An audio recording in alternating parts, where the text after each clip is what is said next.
হবে।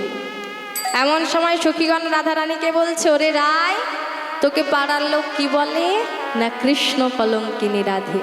ওরে রায়, অমন কথা কতজনার ভাগ্যে জোটে। এমন সময় রাধারানী বলছে, ওরে ললিতা, আমি তো আমার বধূকে কত দিন দেখি নাই, বল না বল না, আমি কেমন ভাবে আমি আমার বধূকে দেখা পাবো। এমন সময় ললিতা বলছে, ওরে রায়, তুই অত চিন্তা করছিস কেন? আরে তোর কাছেই তো আছে অঘটন ঘটনার পটিয়সী মা যোগমায়া। রাধে রাধে রাধে। তাই ললিতার মুখে এমন কথা শ্রবণ করে রাধারানী কি করলো না যোগমায়া যোগেশ্বরী অর্থাৎ বড়াই মাকে স্মরণ করেছে। আজ বড়াই মা এসে উপস্থিত হয়ে বলছে, হ্যাঁ রে নাতনি, বলি তুই আমাকে স্মরণ করলি কেন? রাধে। বলছে, বড়াই মা গো, আমি আমার বধূকে কত দিন দেখি না, তুমি কি পারো না, বলো না, তুমি কি পারো না আমার বধূকে আমাকে এনে দেখাতে? তখন বড়াই মা হাসছে আর বলছে, ওরে নাতনি, বলি তোরা তো চিন্তা কিসের? আরে ছাই ফেলতে একটা ভাঙা কুলো আছে তো। রাধে রাধে। তাই বাবা বড়াই মা রাধারানীকে বলছে, কি বলছে জানেন? সোনার না তিনি ধনী মিলাই বনিল মনি। সোনার না তিনি ধনী মিলাই বনিল মনি।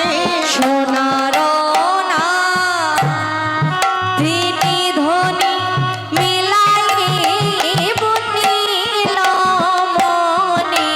সোনার না তিনি ধনী মিলাই বনিল মনি। মিছে কেন ভাবো হইয়া কারণ ঘটাবো অঘটন। মিছে কেন ভাবইয়া কারণ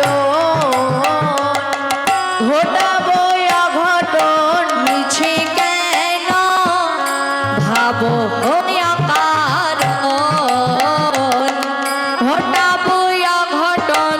মিছে কেন ভাবইয়া কারণ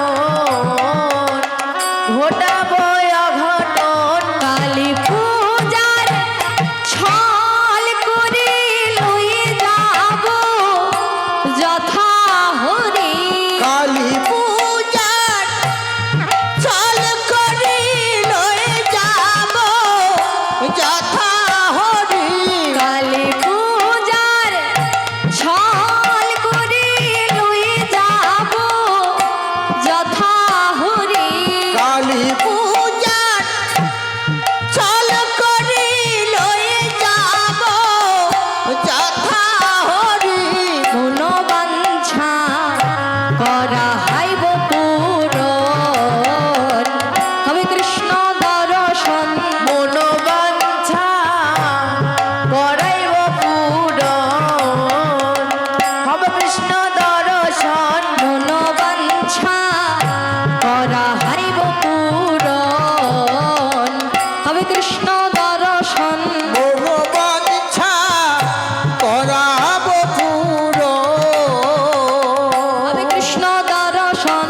মনোবাঞ্ছা আহা মরি আরে মনোবাঞ্ছা আহা মরি রে মনোবাঞ্ছা আহা মরি রে মনোবাঞ্ছা করাব পূরণ।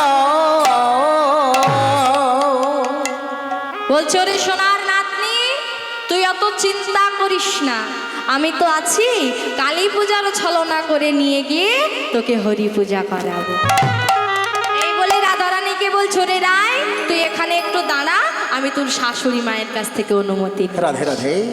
এই বলে বড়াই মা জটিলার দ্বার দেশে গিয়ে জটিলাকে ডাকছে।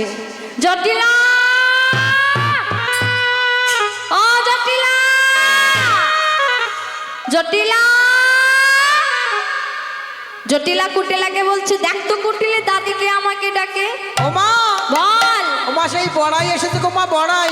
বড়াই সে রূপে না গুনে। না গো মা, আমাদের সেই বৃন্দাবনের বড় আই। ও তাই নাকি? আরে তরা করে গৃহে আন। তাই জটিলা মা বড়াই মাকে গৃহে রাখছে। তা কেমন করে? এসো এসো বুড়ি